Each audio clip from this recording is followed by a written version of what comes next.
कहते हैं कि पुरानी रंजिश अगर जिंदा रह जाए तो वक्त के साथ उसकी आग ठंडी नहीं पड़ती बल्कि अंदर ही अंदर और भड़कती है। और जब बदले का जुनून सर चढ़कर बोलने लगे तो अदालतें नहीं गोलियां फैसला करने निकल पड़ती हैं। ऐसा ही कुछ हुआ राजस्थान के चित्तौड़गढ़ में। एक हिस्ट्री शीटर, अवैध हथियार, पुरानी गैंग वॉर की दुश्मनी और एक ऐसा प्लान जो अगर कामयाब हो जाता तो चित्तौड़गढ़ की सड़कों पर एक बार फिर खून बह सकता था। लेकिन उससे पहले पुलिस को भनक लग गई और फिर जो हुआ उसने पूरे इलाके में सनसनी फैला दी।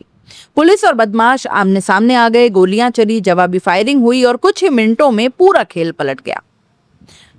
आज हम आपको बताएंगे चित्तौड़गढ़ की उस मुठभेड़ की पूरी कहानी जिसमें पुलिस का दावा है कि उसने एक संभावित खूनी गैंग वॉर को शुरू होने से पहले ही रोक दिया। पूरा मामला चित्तौड़गढ़ जिले के शंभूपुरा थाना क्षेत्र का है। पुलिस के मुताबिक उन्हें गुप्त सूचना मिली थी कि सदर थाना क्षेत्र का हिस्ट्री शीटर प्रभु सिंह चौहान अवैध हथियारों के साथ इलाके में घूम रहा है। शुरुआती जानकारी में यह आशंका भी जताई गई कि ये अपने विरोधी गैंग के एक सदस्य पर हमला करने की तैयारी में है। सूचना गंभीर थी, ऐसे में पुलिस ने कोई जोखिम नहीं लिया। तुरंत अलग अलग टीमों को अलर्ट किया गया, इलाके में नाकाबंदी करवाई गई और संदिग्ध वाहन की तलाश शुरू हुई। कुछ देर बाद पुलिस को वही कार दिखाई दी जिसमें प्रभु सिंह सवार था। पुलिस ने उसे रोकने का प्रयास किया, लेकिन पुलिस का कहना है कि जैसे ही प्रभु सिंह ने खुद को चारों तरफ से घिरता देखा, उसने पुलिस टीम पर ही फायरिंग शुरू कर दी। अचानक चली गोलियों से इलाके में अफरा तफरी मच गई। पुलिस ने भी अपनी सुरक्षा में जवाबी कार्रवाई की। दोनों तरफ से हुई क्रॉस फायरिंग के दौरान एक गोली प्रभु सिंह के पैर में लगी। गोली लगते ही वो घायल होकर नीचे गिर पड़ा और पुलिस ने मौके पर ही उसे दबोच लिया। तलाशी के दौरान उसके कब्जे से अवैध हथियार और कारतूस बरामद किए गए। घायल अवस्था में उसे तुरंत चित्तौड़गढ़ जिला अस्पताल के ट्रॉमा वार्ड में भर्ती करवाया गया, जहां उसका इलाज जारी है। लेकिन इस पूरे मुठभेड़ की असली कहानी सिर्फ पुलिस और हिस्ट्री शीटर के बीच हुई फायरिंग तक सीमित नहीं है।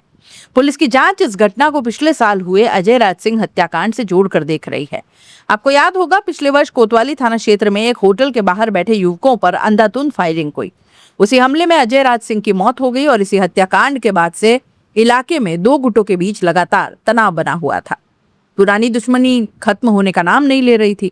पुलिस अधिकारियों के अनुसार उन्हें सूचना मिली थी कि प्रभु सिंह अपने विरोधी गुट के खिलाफ कार्रवाई करने की फिराक में घूम रहा है। जांच में जिस विरोधी गुट का नाम सामने आया वो ईश्वर सिंह गैंग बताया जा रहा है। पुलिस का कहना है कि अजय राज सिंह हत्याकांड का मुख्य आरोपी और गंगरार थाना क्षेत्र के history sheeter Ishwar Singh date इन दिनों 5 अगस्त तक पेरोल पर बाहर है। इसी वजह से पुलिस को आशंका हुई कि प्रभु सिंह इस मौके का फायदा उठाकर पुरानी रंजिश का बदला लेने की कोशिश कर सकता है। हालांकि पुलिस ने साफ कहा कि ये एंगल अभी जांच के दायरे में है और हर पहलू की गहन पड़ताल की जा रही है। इसी बीच एक और बात ने पूरे मामले को और ज्यादा चर्चा में ला दिया। कुछ दिन पहले चित्तौड़गढ़ जेल से जुड़ा एक वीडियो सोशल मीडिया पर वायरल हुआ, जिसमें अजय राज हत्याकांड के आरोपी कथित तौर पर खुलेआम मौज मस्ती करते दिखाई दे रहे थे।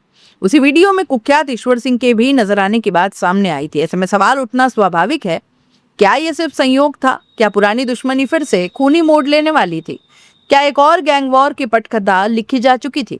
इन सवालों के जवाब अभी पुलिस की जांच के बाद सामने आएंगे। लेकिन इतना जरूर है कि अगर पुलिस को समय रहते सूचना नहीं मिलती, अगर नाकाबंदी नहीं होती और अगर प्रभु सिंह तक पुलिस नहीं पहुंच पाती तो हालात कहीं ज्यादा गंभीर हो सकते थे। घटना के बाद एफएसएल टीम को मौके पर बुलाया गया, जिसने घटना स्थल से जरूरी वैज्ञानिक साक्ष्य जुटाए।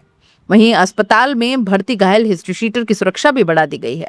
ट्रॉमा वार्ड के अंदर क्यूआरटी के जवान तैनात किए गए हैं, जबकि बाहर स्थानीय पुलिस का कड़ा पहरा लगाया गया है। फिलहाल शंभूपुरा थाना में पुलिस पर फायरिंग, जानलेवा हमला, आर्म्स एक्ट और अन्य संबंधित धाराओं में अलग से मामला दर्ज किया गया है। अब जांच एजेंसियां भी ये पता लगा रही हैं कि क्या इस कथित योजना में और लोग शामिल थे, क्या गैंग वॉर की तैयारी पहले से पूरी की गई थी और क्या आने वाले दिनों में इस मामले में और गिरफ्तारियां हो सकती है।